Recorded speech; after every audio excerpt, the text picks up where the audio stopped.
조종엽 집사입니다. 출애굽기 40장입니다. 여호와께서 모세에게 말씀하여 이르시되 너는 첫째 달 초하루에 성막 곧 회막을 세우고 증거궤를 들여놓고 또 휘장으로 그 궤를 가리고 또 상을 들여놓고 그 위에 물품을 진설하고 등잔대를 들여놓아 불을 켜고 또 금 향단을 증거궤 앞에 두고 성막문에 휘장을 달고 또 번제단을 희막의 성막문 앞에 놓고 또 물두멍을 희막과 제단 사이에 놓고 그 속에 물을 담고 또 뜰 주위에 포장을 치고 뜰 문에 휘장을 달고 또 간유를 가져다가 성막과 그 안에 있는 모든 것에 발라 그것과 그 모든 기구를 거룩하게 하라. 그것이 거룩하리라. 너는 또 번제단과 그 모든 기구에 발라 그 안을 거룩하게 하라. 그 제단이 지극히 거룩하리라. 너는 또 물두멍과 그 받침에 발라 거룩하게 하고 너는 또 아론과 그 아들들을 회막문으로 데려다가 물로 씻기고 아론에게 거룩한 옷을 입히고 그에게 기름을 부어 거룩하게 하여 그가 내게 제사장의 직분을 행하게 하라. 너는 또 그 아들들을 데려다가 그들에게 겉옷을 입히고 그 아버지에게 기름을 부음같이 그들에게도 부어서 그들이 내게 제사장의 직분을 행하게 하라. 그들이 기름 부음을 받았은즉 대대로 영영이 제사장이 되리라 하시매 모세가 그같이 행하되 곧 여호와께서 자기에게 명령하신 대로 다 행하였더라. 둘째 해 첫째 달 곧 그 달 초 하루에 성막을 세우니라. 모세가 성막을 세우되 그 받침들을 놓고 그 널판들을 세우고 그 띠를 띄우고 그 기둥들을 세우고 또 성막 위에 막을 펴고 그 위에 덮개를 덮으니 여호와께서 모세에게 명령하신 대로 되니라. 그는 또 증거판을 궤 속에 넣고 채를 궤에 꿰고 속죄소를 궤 위에 두고 또 그 궤를 성막에 들여놓고 가리개 휘장을 늘어뜨려 그 증거궤를 가리니 여호와께서 모세에게 명령하신 대로 되니라. 그는 또 희막 안 곧 성막 북쪽으로 휘장 밖에 상을 놓고 또 여호와 앞 그 상 위에 떡을 진설하니 여호와께서 모세에게 명령하신 대로 되니라. 그는 또 희막 안 곧 성막 남쪽에 등잔대를 놓아 상과 마주하게 하고 또 여호와 앞에 등잔대에 불을 켜니 여호와께서 모세에게 명령하신 대로 되니라. 그가 또 금 향단을 회막 안 휘장 앞에 두고 그 위에 향기로운 향을 사르니 여호와께서 모세에게 명령하신 대로 되니라. 그는 또 성막문에 휘장을 달고 또 희막 성막문 앞에 번제단을 두고 번제와 소제를 그 위에 드리니 여호와께서 모세에게 명령하신 대로 되니라. 그는 또 물두멍을 회막과 제단 사이에 두고 거기 씻을 물을 담으니라. 모세와 아론과 그 아들들이 거기에 수족을 씻되 그들이 회막에 들어갈 때와 제단에 가까이 갈 때에 씻었으니 여호와께서 모세에게 명령하신 대로 되니라. 그는 또 성막과 제단 주위 뜰에 포장을 치고 뜰 문에 휘장을 다니라. 모세가 이같이 역사를 마치니 구름이 회막에 덮이고 여호와의 영광이 성막에 충만하매 모세가 희막에 들어갈 수 없었으니 이는 구름이 회막 위에 덮이고 여호와의 영광이 성막에 충만함이며 구름이 성막 위에 떠오를 때에는 이스라엘 자손이 그 모든 행진하는 길에 앞으로 나아갔고 구름이 떠오르지 않을 때에는 떠오르는 날까지 나아가지 아니하였으며 낮에는 여호와의 구름이 성막 위에 있고 밤에는 불이 그 구름 가운데에 있음을 이스라엘의 온 족속이 그 모든 행진하는 길에서 그들의 눈으로 보았더라. 하늘에 계신 우리 아버지여, 이름이 거룩히 여김을 받으시오며 나라가 임하옵시며 뜻이 하늘에서 이룬 것 같이 땅에서도 이루어지이다.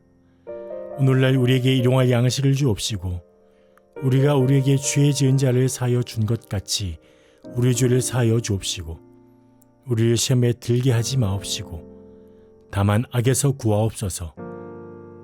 대개 나라와 권세와 영광이 아버지께 영원히 싸움나이다. 아멘.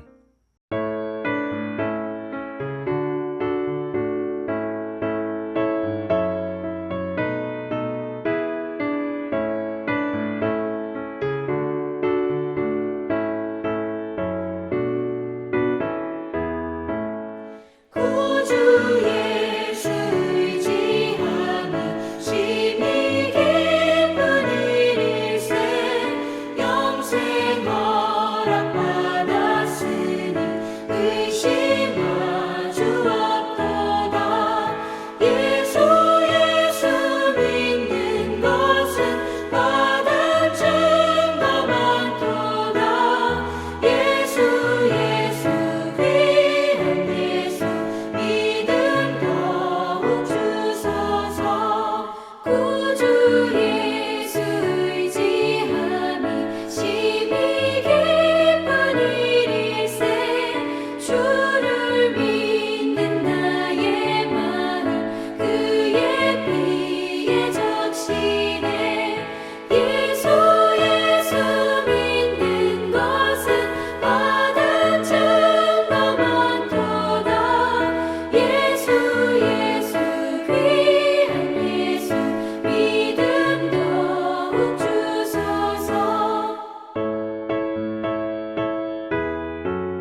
오늘 우리에게 주실 말씀은 이사야 63장 11절부터 14절 말씀입니다.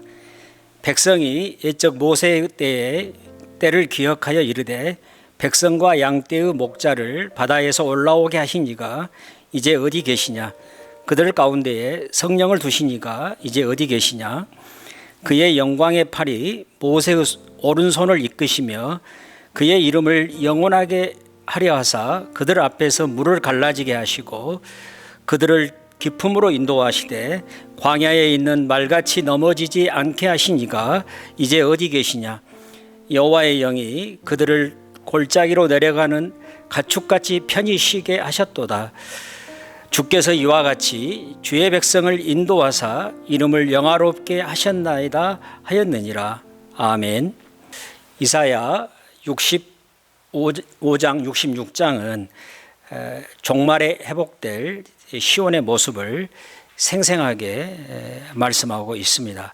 그리고 63장 64장은 이 시온의 회복을 바라는 자들이 하나님의 이 회복하시는 사역에 어떻게 동참해야 하는지를 말씀하고 있습니다. 마치 요한계시록 21장 22장에서 그리스도의 구속이 완성되어 나타날 새 하늘과 새 땅의 모습이 있기 전에 그 새 하늘과 새 땅을 소망하며 살아가는 그리스도인들의 모습과 대비되고 있다고 할 수가 있습니다.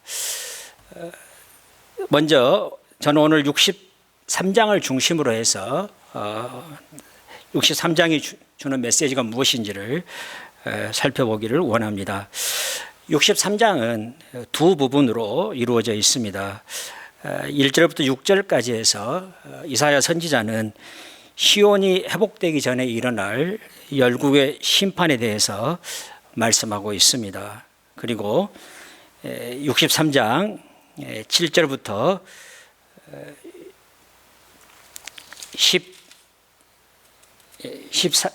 14절까지 해서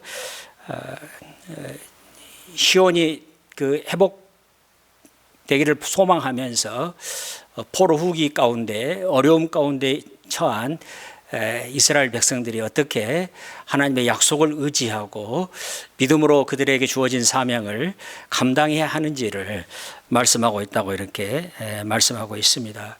특별히 63장 7절부터 64장 12절까지의 그 말씀은 하나님께서 종말에 시온의 그 회복이 이루어질 거라고 말씀하셨는데 그 약속이 늦어짐으로 인해서 이스라엘 백성들의 그 탄식과 간구를 기록하고 있는 말씀입니다. 이 말씀을 중심으로 해서 저희들이 우리가 오늘 그리스도의 재림을 기다리면서 그리고 우리가 이 땅에 살아가는 동안에 우리가 겪어야 하는 그런 고난과 또 어려움 속에서 저희들이 어떻게 믿음으로 우리에게 있을 그 소망을 바라보면서 믿음으로 우리가 살아야 되는지 하는 부분들을 함께 생각해 보겠습니다. 먼저 오늘 본문에서 그 1절부터 6절까지 해서 하나님께서는 시온이 회복되기 전에 일어날 열국의 심판에 대해서 말씀하고 있습니다. 요한계시록 19장에 보시면은 이와 비슷한 똑같은 그런 말씀이 있습니다. 그리스도께서 재림하셔서 열방을 심판하시는 그 말씀이 있는데 지금 이사야 선지자가 종말에 이스라엘이 그 회복되기 전에 있어야 할 열국의 심판에 대한 말씀을 선포하고 있습니다. 먼저 1절에 보시면은 파수꾼들이 하나님의 그 장엄한 출현을 보고 노래합니다. 하나님이 에돔에서 오시고 보스라에서 오신다 이렇게 노래합니다. 보스라는 당시 에돔의 수도였습니다. 지금 에돔은 바벨론에 의해서 멸망했기 때문에 사실 포로 후기에는 더 이상 위협적인 나라가 아니었습니다. 그럼에도 불구하고 이사야 선지자는 에돔을 열국을 대표하는 그러한 나라로 그런 지금 나라로 이렇게 삼아서 이야기하고 있는 것입니다. 이와 같이 에돔을 열국의 대표로 이렇게 삼아서 이야기하는 이유는 에돔이 연약한 유다를 괴롭힌 그러한 열국의 대명사이기 때문입니다. 또한 과거에 여호와께서 열국을 물리치고 자신의 백성을 구원하기 위해서 에돔에서 이렇게 나타나셨고 또 종말의 시온의 백성들을 구원하기 위해서 악인들을 멸하시기 위해서 오시는 것이 에돔으로부터 이렇게 오시는 것으로 이렇게 묘사하고 있기 때문에 지금 이사야 선지자가 종말에 있을 그 열방의 심판을 에돔을 모델로 해서 우리에게 말씀하고 있는 것입니다. 에돔은 또한 영적인 죄를 대면하고 있는 그러한 그 이미지로 이렇게 말씀하고 있는 것입니다. 파수꾼의 소개가 끝나자 하나님께서 이제 직접 말씀하십니다. 나는 공의를 말하는 자요 구원하는 능력을 가진 이니라. 공의를 말한다고 하는 것은 하나님이 오직 옳은 것만을 말씀하시는 분이심을 말씀하고 있습니다. 이러한 그 옳은 것만을 말씀하시는 그 하나님의 이미지는 옳지 않는 것만 말하는 그 우상들과 대조되고 있습니다. 하나님은 의를 말씀하실 뿐만 아니라 주의 백성을 구원하시기에 능하신 그런 분이시라고 이렇게 말씀하고 있습니다. 이에 파수꾼들이 다시 하나님께 질문을 합니다. 2절입니다. 어찌하여 내 의복이 붉으며 내 옷이 포도즙 틀을 밟는 자 같으냐. 이 질문에 하나님께서 3절부터 6절까지 해서 다음과 같이 대답하십니다. 만민 가운데 나와 함께한 자가 없이 내가 홀로 포도즙 틀을 밟았는데 내가 노함으로 말미암아 무리를 밟았고 분함으로 말미암아 짓밟았으므로 그들의 선혈이 내 옷에 튀어 내 의복을 더럽혔음이니 이는 내 원수 갚은 날이 내 마음에 있고 내가 구속할 해가 왔으나 내가 본즉 도와주는 자가 없고 붙들어주는 자도 없었으므로 이상하게 여겨 내 팔이 나를 구원하며 내 분이 나를 붙들었음이니라. 내가 노함으로 말미암아 만민을 밟았으며 내가 분함으로 말미암아 그들을 취하게 하고 그들의 선혈이 땅에 쏟아지게 하였느니라. 하나님께서는 자신의 원수를 갚은 날에 즉 그의 백성들의 구원의 날에 아무런 사람들의 도움도 받지 않고 원수들을 심판하셨다고 이렇게 말씀하고 있습니다. 에돔으로 대표되는 그 죄의 심판이 구체적으로 메시아를 통해서 이루어질 것입니다. 그리고 그 모습을 보면은 붉은 옷을 입고 있습니다. 그런데 그 붉은 옷이 포도즙 틀을 밟았기 때문이라고 이렇게 말씀하고 있습니다. 원수들의 피가 옷에 튀어서 붉은 옷이 되어버린 것입니다. 이 열국을 심판하시는 분은 이사야 53장에 보시면은 고난받은 여호와의 종이십니다. 열국 심판은 하나님이신 메시아가 죄를 심판하시기 위해서 고난에 동참해서 죄의 형벌을 대신 지신 모습인 것입니다. 이렇게 여호와 고난받은 메시아가 죄인들을 위해서 죄를 대신 지시고 피 흘리시고 고난 받으심으로 우리의 구원을 이루셨습니다. 그리고 이제 이 구원을 이루어가고 계십니다. 그리고 종말에 우리의 구원을 완성하실 때 메시아이신 예수 그리스도께서 다시 오셔서 모든 원수들을 심판하실 것입니다. 바로 지금 그 말씀을 오늘 본문에 1절부터 6절까지 해서 말씀하고 있는 것입니다. 지금 포로 후기 고난 가운데 있는 이스라엘 백성들에게 이사야 선지자는 종말에 있을 하나님의 그 놀라우신 그 구원의 날, 또한 열방의 심판의 날을 보여주고 있습니다. 그리고 이제 이스라엘 백성들이 그 하나님의 그 놀라우신 그 구원을 소망하면서 그들의 삶의 현장 속에서 그들이 겪는 그 고난 가운데서 그들이 어떻게 그 고난을 이겨내고 믿음으로 이 하나님께서 이루어 가시는 그 구원 사역에 동참해야 하는지를 말씀하고 있습니다. 특별히 오늘 본문의 그 두 번째 단락인 7절부터 14절까지 보시면은 이 하나님의 약속이 공동 시온의 회복이 늦어지고 있는 것을 원망하면서 탄식하고 있는 이스라엘 공동체의 탄식의 첫 번째 부분입니다.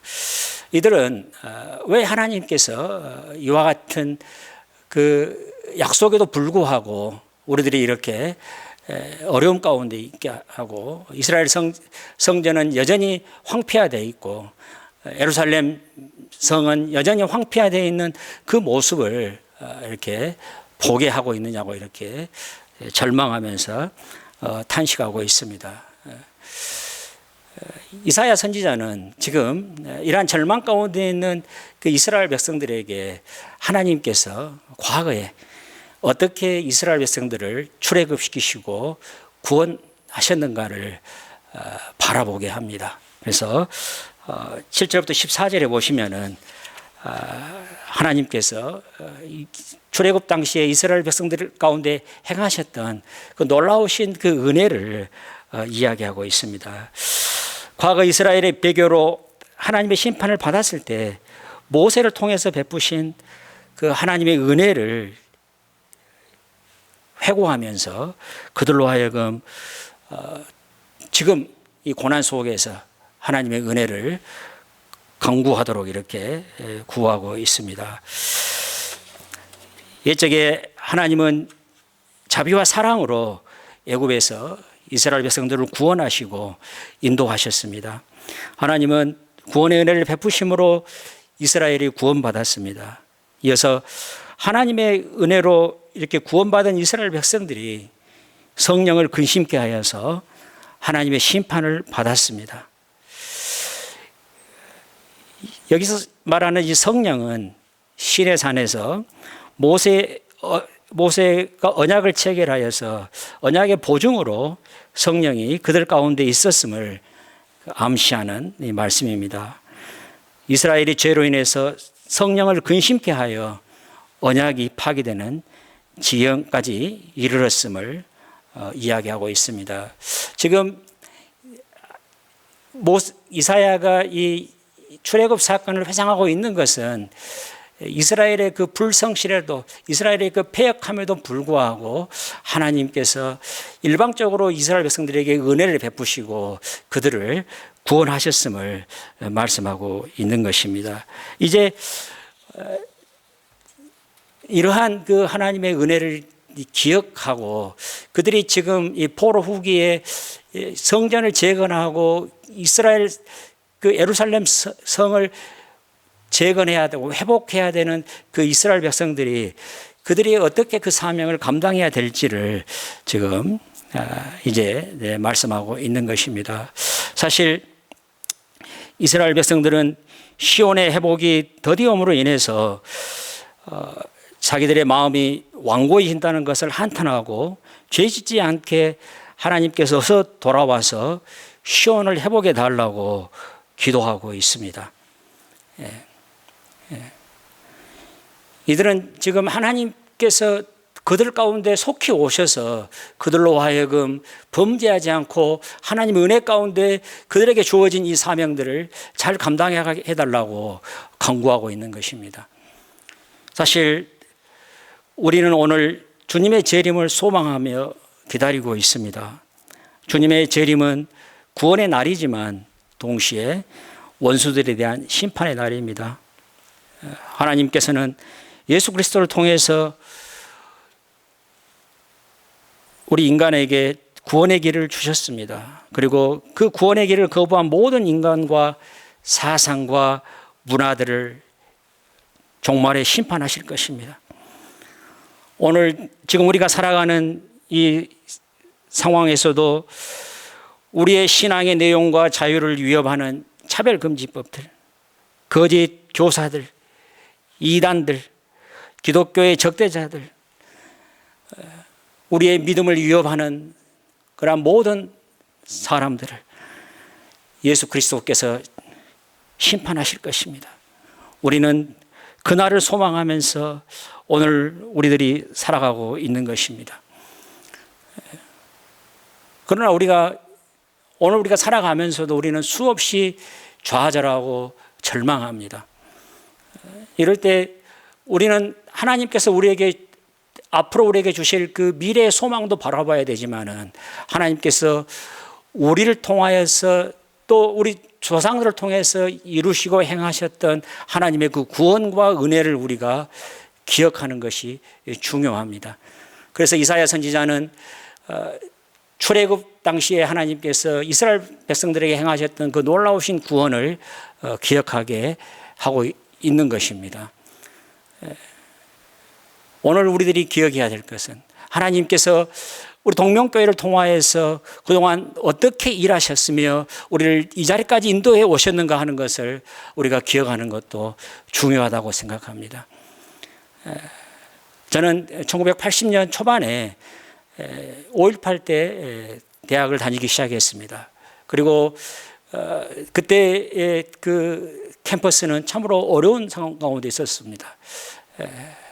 학생들의 데모를 진압하기 위해서 전투 경찰들이 학교에 이렇게 들어와 있었습니다. 그리고 우리의 관심은 온통 정치에 있었습니다. 민주화에 있었습니다.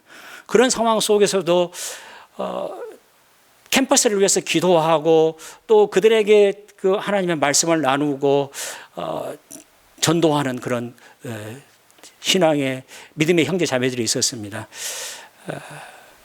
바로 동명교회 대학부 학생들이었습니다. 제가 그분들과 함께 이렇게 교제하면서 함께 기도하면서 함께 말씀을 나눴던 그런 기억들이 있습니다. 그때 이 광주 동명교회 그 대학부 학생들의 그 믿음의 열정들, 그들이 캠퍼스 안에서까지도 캠퍼스를 위해서 기도하고 국가와 민족을 위해서 기도하고 그 캠퍼스의 학생들을 위해서 기도하는 그 모습들을 통해서 캠퍼스뿐만 아니라 우리 동명교회 청년 대학부가 부흥하고 성장하고 있었습니다. 바로 하나님께서 우리 교회를 통하여서 이루어가고 계시는 그 놀라운 그 구원의 역사들을 우리가 기억할 때 우리는 오늘 우리의 삶의 자리에서, 오늘 우리의 사역의 자리에서, 오늘 우리의 교회의 여러 각 그 부서들을 바라보면서 하나님, 우리에게 다시 한번 하나님께서 우리를 통해서 이루셨던 그 놀라우신 구원의 역사들을 이루어 주십시오 라고 우리는 이렇게 기도할 수가 있는 것입니다. 오늘 이 아침에 저희들은 하나님께서 우리에게 주실 그 영광의 미래뿐만 아니라 과거에 하나님께서 우리에게 베푸셨던 놀라우신 그 구원의 역사들, 은혜의 역사들을 기억하면서 하나님 앞에 하나님 오늘 우리의 믿음을 회복시키시고 교회 사역을 회복시키시고 하나님 우리를 통하여서 열방 가운데 하나님의 놀라우신 구원의 역사들이 일어나게 해주십시오 라고 기도하는 자리로 나아가시면 좋겠습니다. 우리 함께 기도하시겠습니다. 하나님 은혜를 감사합니다. 하나님 우리의 구원이 완성될 그 영광스러운 주님의 재림을 저희들이 소망합니다. 우리의 구원이 완성될 뿐만 아니라 우리의 모든 원수들이 재림하시는 주님으로 인해서 멸망당할 것을 저희들이 고대합니다. 주님, 하나님께서 이루실 그 구원의 그 놀라우신 그 은혜를 생각하며 오늘 우리의 삶의 정황에서, 우리의 삶의 자리에서 다시 한번 하나님의 구원과 은혜를 저희들이 고대하며 기도합니다. 하나님, 과거에 저희들을 통하여서 이루셨던 그 하나님의 놀라우신 역사들을 저희들이 아직도 생생하게 기억하고 있습니다. 하나님, 우리의 기도와 또 우리의 헌신을 통하여서 하나님 캠퍼스에서 복음화가 이루어지게 하시고 제자들을 삼는 그 놀라운 역사가 일어나게 하시고 교회가 부흥해 나가게 하신 것을 참으로 감사드립니다. 하나님, 오늘 다시 한번 저희들이 우리의 삶의 자리에서 기도합니다.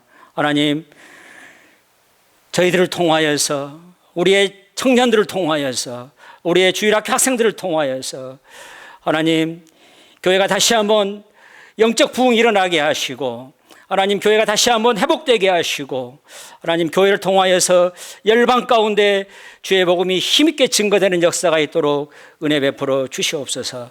이 모든 말씀 예수 그리스도 이름으로 기도하옵나이다. 아멘.